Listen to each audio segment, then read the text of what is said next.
Anda tahu kan, biasanya ketika kita berbicara tentang kebebasan memilih, kita ngebayangin sebuah persimpangan jalan yang sangat jelas.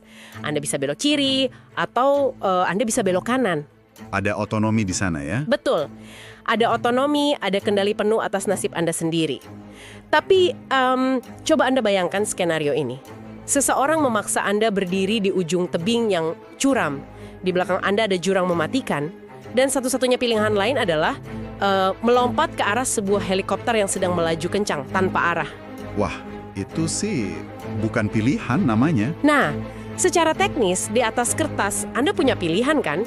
Anda yang memutuskan untuk melompat. Tapi secara psikologis, Anda sebenarnya tidak sedang memilih. Anda sedang disandera oleh keadaan.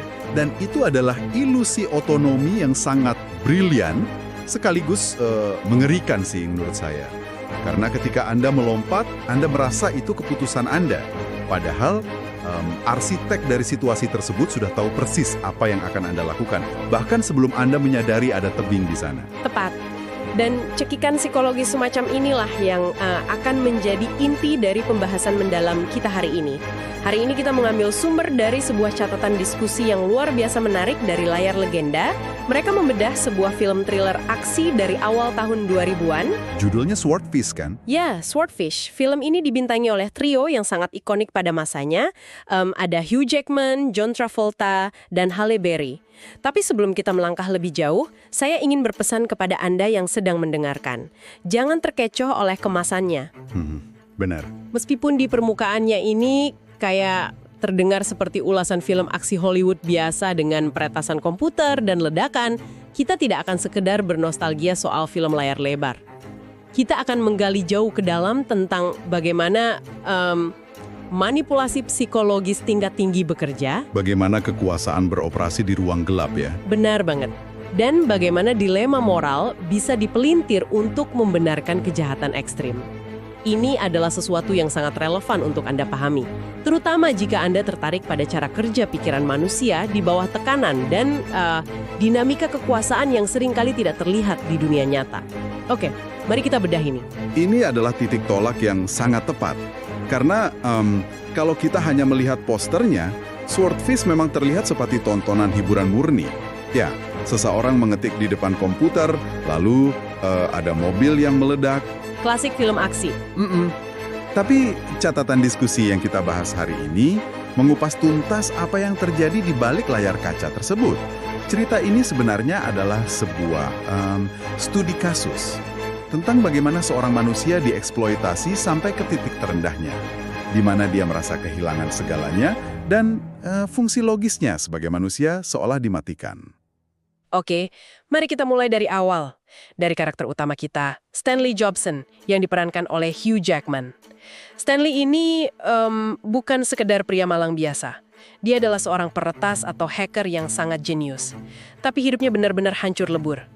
Dia baru saja keluar dari penjara federal kan, kalau tidak salah. Betul sekali. Dan bagian yang paling menyiksa dari hukuman pembebasan bersyaratnya, dia dilarang keras sama sekali tidak boleh menyentuh perangkat komputer atau internet seumur hidupnya. Bayangkan itu. Ya, coba Anda bayangkan, Anda adalah seorang maestro biola kelas dunia, pernapasan Anda adalah musik, tapi secara hukum Anda diancam penjara jika berani menyentuh dawai biola lagi. Dan di atas semua penderitaan itu ada satu motivasi utama dalam hidupnya, yaitu putri kecilnya. Ya, kelemahannya yang paling besar. Betul, dia sangat membutuhkan uang dalam jumlah besar untuk menyewa pengacara dan merebut kembali hak asuh anaknya dari mantan istrinya. Jadi, dia berada di dasar jurang keputusasaan. Dan tepat di saat dia paling rapuh, masuklah karakter Gabriel Shear yang diperankan oleh John Travolta itu. Ya, Gabriel menawarkan jalan keluar yang seolah kayak turun dari langit, bayaran miliaran dolar, cukup dengan meretas sebuah sistem keamanan finansial yang super ketat. Nah, kalau kita membedah taktik Gabriel di sini, kita akan melihat bahwa dia tidak sedang melakukan proses rekrutmen pekerja biasa. Dia sedang mengeksekusi sebuah operasi intelijen yang sangat presisi. Gabriel melakukan profiling yang sangat mendalam terhadap Stanley. Jadi bukan cuma cari pegawai aja ya? Jelas bukan. Dalam dunia spionase atau rekayasa sosial, ada konsep tentang bagaimana Anda menemukan kerentanan utama dari sebuah target. Gabriel tidak datang kepada Stanley dengan memuji kejeniusan kodenya. Dia sama sekali tidak peduli dengan ego Stanley sebagai peretas. Oh, menarik. Jadi dia langsung menyerang titik paling sensitifnya. Tepat. Yang dia sasar langsung adalah rasa sakitnya yang paling dalam sebagai seorang ayah. Gabriel menciptakan sebuah skenario yang dikalibrasi sedemikian rupa sehingga Stanley merasa bahwa menolak tawaran meretas itu, yang mana adalah tindakan ilegal, sama artinya dengan sengaja menelantarkan darah dagingnya sendiri. Wah, itu analogi yang pas banget dari catatan kita. Kalau boleh saya ibaratkan ya, apa yang dilakukan Gabriel itu kayak menawarkan segelas air dingin kepada seseorang yang sudah berhari-hari sekarat kehausan di tengah gurun pasir.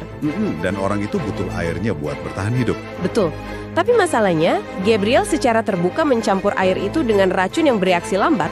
Orang yang kehausan itu akan tetap meminumnya.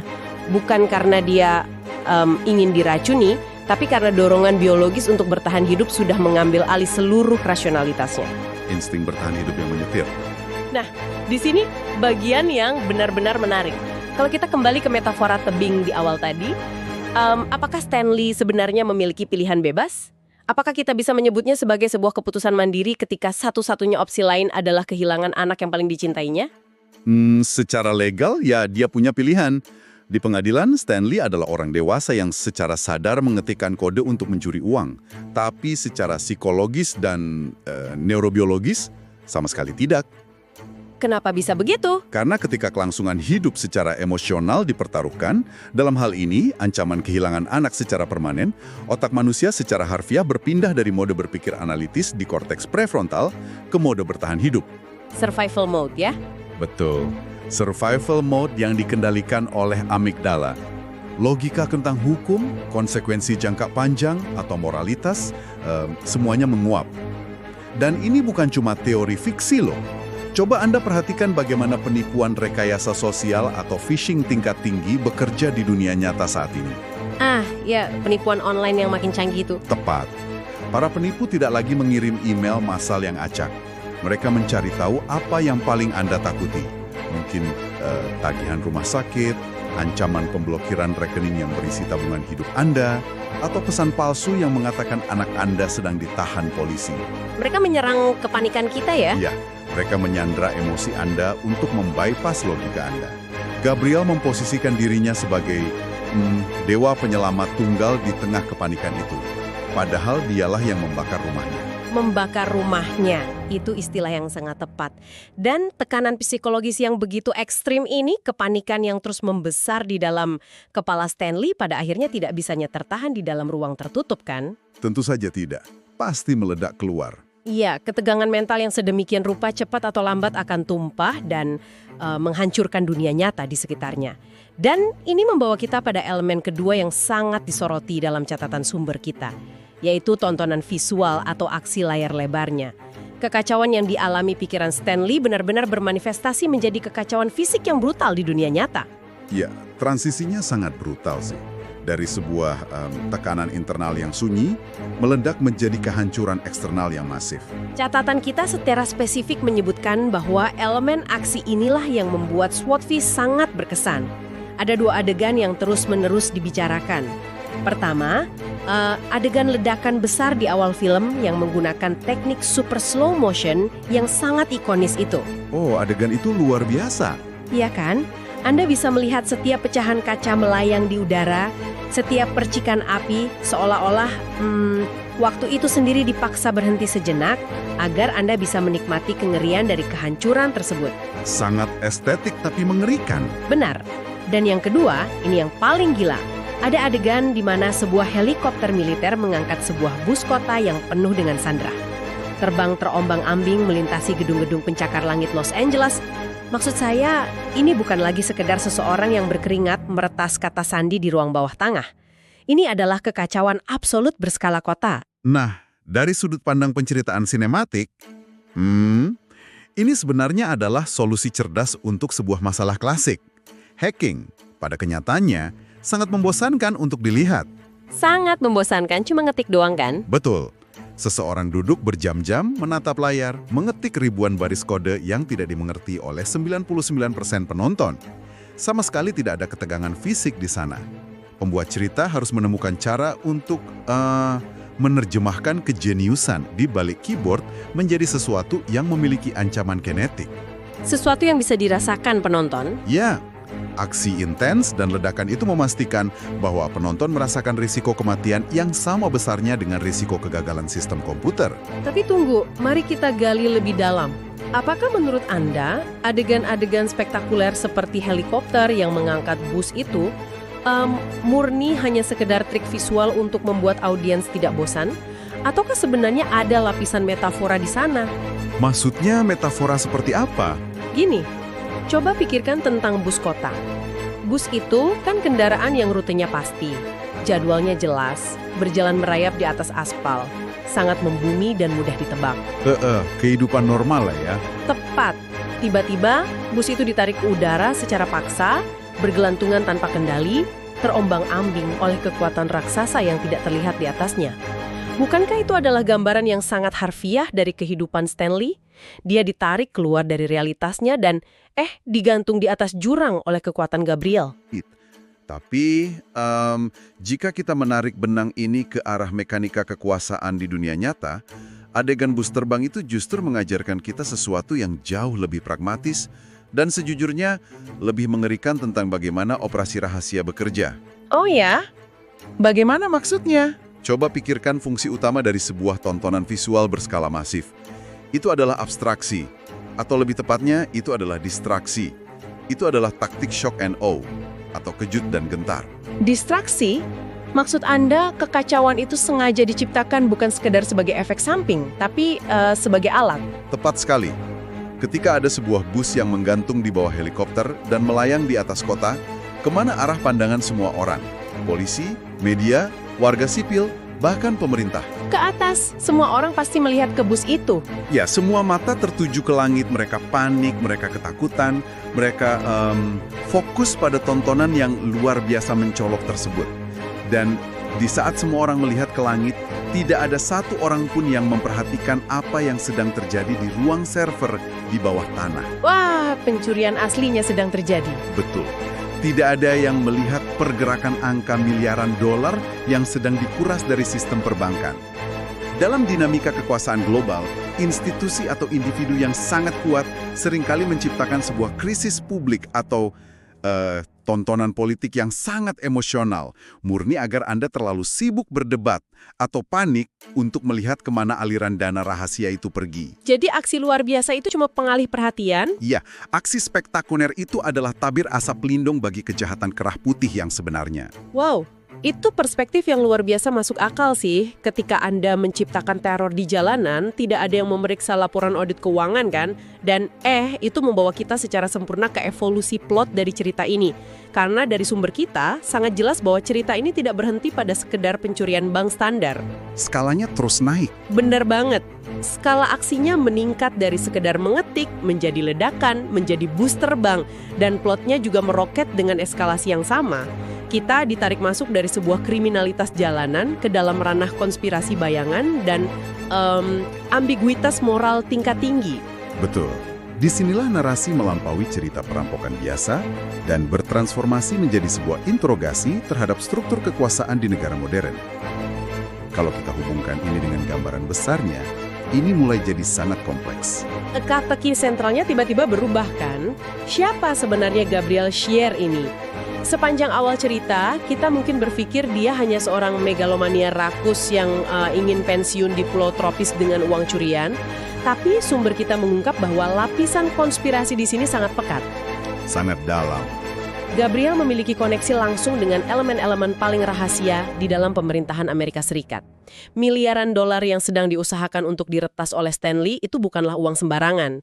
Itu adalah dana gelap, uang haram yang mengendap di ruang siber, dan tujuan Gabriel mencurinya bukanlah untuk membeli kapal pesiar. Terus untuk apa? Untuk membiayai operasi kontra-terorisme rahasia di seluruh dunia, Black Ops yang tidak akan pernah diakui oleh negara. Di tengah pusaran ini, karakter Stanley dipaksa untuk bangun. Dia tidak bisa lagi menjadi korban yang pasif dan gemetar.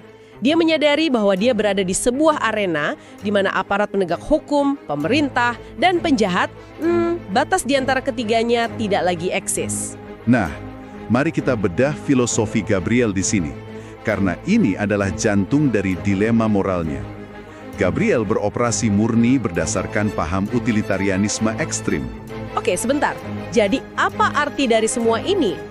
Untuk Anda yang mungkin lupa pelajaran filsafat di kampus, apa tepatnya utilitarianisme ekstrim dalam konteks Gabriel ini? Utilitarianisme adalah ide bahwa tindakan yang benar adalah tindakan yang menghasilkan kebaikan terbesar untuk jumlah orang terbanyak. Anda pasti tahu eksperimen pemikiran klasik, trolley problem, kan? Ah ya, kereta yang melaju kencang itu. Betul. Ada kereta yang melaju ke arah 5 orang yang terikat di rel, dan Anda bisa menarik tuas untuk membelokkan kereta itu ke rel lain yang hanya berisi 1 orang. Apakah Anda menarik tuasnya, membunuh 1 orang untuk menyelamatkan 5? Sebuah dilema klasik. Nah, Gabriel memegang tuas itu dalam skala global. Dia percaya bahwa untuk melindungi masyarakat dari ancaman terorisme internasional, dia harus menjadi monster yang lebih menakutkan dari para teroris itu sendiri. Dia percaya pada pembunuhan preemptif. Jadi nyuri uangnya dibenarin sama dia. Di kepalanya ya. Apakah mencuri $9 miliar uang gelap dari pemerintah korup untuk mencegah serangan teroris di masa depan itu salah? Gabriel tidak pernah melihat dirinya sebagai penjahat. Di depan cermin, dia melihat seorang patriot super, antibody pelindung negara yang bersedia melakukan pekerjaan kotor yang terlalu pengecut untuk dilakukan oleh para politisi berseragam rapi. Oke, sebentar. Saya harus menghentikan Anda di situ. Saya mengerti bagaimana rasionalisasi itu bekerja di dalam kepalanya, tapi saya benar-benar harus menantang narasi kebaikan yang lebih besar ini. Di atas kertas, argumen patriot yang rela mengorbankan jiwanya demi negara itu terdengar sangat romantis sih. Sangat heroik ya kedengarannya. Tapi coba kita lihat fakta tindakannya. Pria ini secara harfiah menaruh bom di leher orang-orang tak bersalah. Dia menyandara seorang anak kecil secara emosional dan mengancam nyawanya. Dia meledakkan jalanan kota. Jika Anda melakukan terorisme secara aktif dengan alasan bahwa Anda sedang mencegah terorisme yang lain, bukankah Anda hanya seorang teroris dengan kemampuan hubungan masyarakat yang lebih baik? Itu poin yang sangat kritis. Maksud saya, bagi saya, tipe orang seperti Gabriel inilah bentuk penjahat yang paling berbahaya yang pernah ada di muka bumi. Seorang perampok bank biasa, dia tahu dia sedang merampok bank, dia tahu dia melanggar hukum, ada batas rasa bersalah di sana. Tapi Gabriel... Dia merasa sedang melakukan misi suci. Bener banget. Dia tidak memiliki setitik pun rasa bersalah. Karena dia mengklaim tindakannya didasari oleh misi mulia. Tidak ada batasan moral baginya. Dia merasa dibenarkan oleh tujuannya, sehingga dia bisa menjustifikasi kekejaman seburuk apapun tanpa kehilangan waktu tidur sedetik pun.